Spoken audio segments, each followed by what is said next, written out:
And I may have found the spice selection, which it's hard to tell.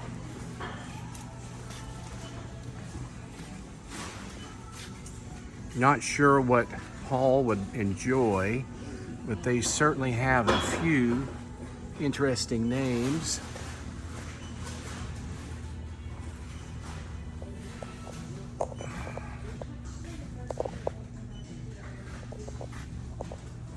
They have the pecan chunks, cherry chunks, hickory chunks, smoky woods, let's see what that is, maple hickory, a blend, apple chips, a few other things.